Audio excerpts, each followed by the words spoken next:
Bonjour à tous, c'est le retour des capsules des Matarémi. Aujourd'hui, on parle de diagrammes tige-feuille dans le chapitre des statistiques associé au chapitre 7 dans le cahier sommet en CST de 4.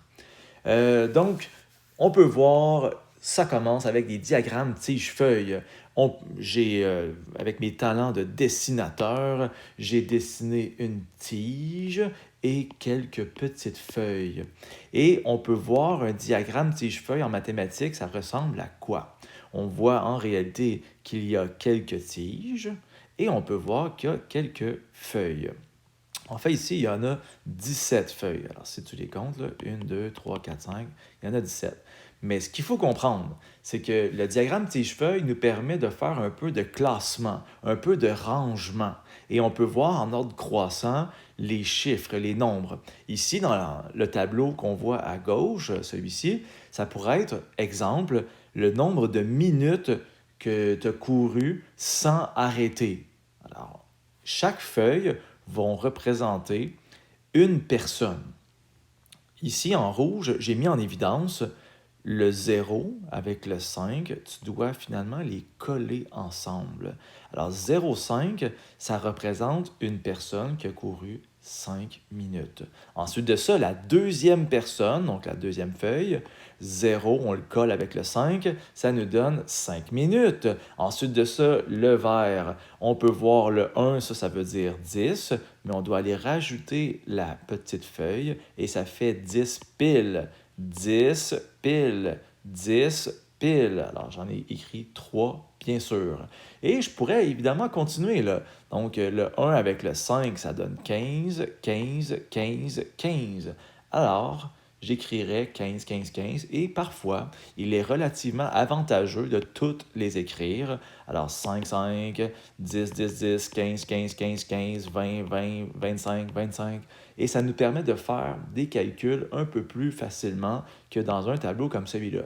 Il y a des gens qui travaillent avec le tableau direct sans énumérer. Puis c'est bien correct. Si tu maîtrises bien le diagramme, ça peut aller comme sur des roulettes. Voici les 4 mesures statistiques, les outils, si je peux dire, qui nous permettent de comparer peut-être deux situations, genre deux groupes de coureurs, par exemple. Si on avait deux diagrammes à feuilles, tige-feuilles, on pourrait comparer deux groupes de coureurs, finalement. Alors, toutes ces notions-là, on les a vues dans le passé, en secondaire 1, 2, 3, et il y a même des notions qu'on a vues au primaire. Ça va? Alors, première notion, c'est le mode. Donc, le mode, ben, c'est le ou la donnée qui se répète le plus souvent. Alors, quand on s'en va voir finalement à la page précédente, on voit que les petits 5 ici, là, il y en a quand même plusieurs. Il y en a 4 feuilles pareilles et ça représente 15 minutes, cela, là. Alors, le mode sera de 15. La médiane. Mais la médiane, le petit truc que je donne, c'est d'utiliser la formule comme ça pour trouver la position de la médiane. Donc, elle est à quelle position? Sur le premier chiffre, sur le cinquième chiffre, sur le huitième chiffre. Alors, il y a combien de feuilles? Il y en a 17. On divise par 2, plus 0,5, ça nous donne le neuvième chiffre. Ça veut dire que je vais voir c'est quelle le neuvième. La neuvième feuille. 1, 2, 3, 4, 5, 6, 7, 8, 9. Ça veut dire que la médiane, c'est 15.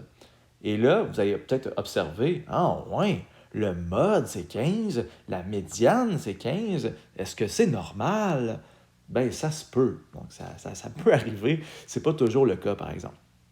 Vous avez aussi la moyenne. Donc la moyenne, habituellement, les gens la maîtrisent bien, cette notion-là, quand il n'y a pas nécessairement de tableau. Mais là, dans un diagramme tige-feuille, il ne faut pas paniquer. En fait, il y a des gens qui vont vouloir l'écrire comme ça, puis y aller old school, si je peux dire, additionner tous les nombres et tu divises par 17. Mais ça se fait quand même assez bien avec le tableau. Donc 5 plus 10 plus 10 plus 10 plus 15 plus 15 plus 15. Et comme ça, tu peux diviser par 17 le nombre de données. Et pour terminer, il y a une mesure de dispersion. Ça va donc l'étendue. Tandis que les trois autres, c'est des mesures à tendance centrale qu'on appelle. Alors, les mesures à tendance centrale, ça nous donne plus une idée de la concentration des données. Est-ce que c'est quoi le milieu? Donc, le mode, c'est la donnée la plus populaire. La médiane, c'est la donnée qui est en plein milieu. La moyenne, c'est le centre de concentration. Tandis que donc, étendu, ben, ça veut dire, est-ce que les coureurs, là, est-ce qu'ils sont pas mal tous pareils ou il y en a des vraiment forts et des vraiment faibles? Alors, ce qu'on peut faire pour trouver l'étendue, c'est tout simplement de prendre le max moins le min. Alors, le maximum dans notre tableau, c'est 35 minutes. Le plus faible, si je peux dire, 5 minutes. Et ensuite de ça, lorsqu'on veut savoir l'étendue, ben, on fait la soustraction et ça nous donne 30 minutes. Juste ici, j'ai écrit un supposément deuxième groupe. Alors, supposons qu'on a un deuxième groupe, puis le maximum c'est 40, le minimum c'est 20. Alors ici, on aurait un étendu de 20. Et là, on pourrait comparer peut-être les deux groupes. Alors les deux groupes avec l'étendue, ça devient intéressant parce que là, ici, on peut voir que l'écart entre les forts et les faibles est assez important, tandis que dans l'autre groupe, ben, les moins bons sont meilleurs. Alors on peut finalement constater que l'étendue ben, est pas pareil, donc le groupe a moins d'écart entre les plus forts et les plus faibles.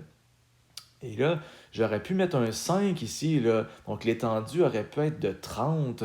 Puis finalement, tu dis, ouais, mais l'étendue, quand il est pareil, ça fait quoi? Ben, ça veut dire qu'il y a deux groupes qui ont des écarts semblables. Ça veut dire qu'il y a quand même des écarts entre les forts et les faibles. Donc, c'est ça que. Donc, l'étendue nous donne vraiment une idée. Est-ce que les gens sont très différents dans le groupe ou ils sont pas mal tous pareils?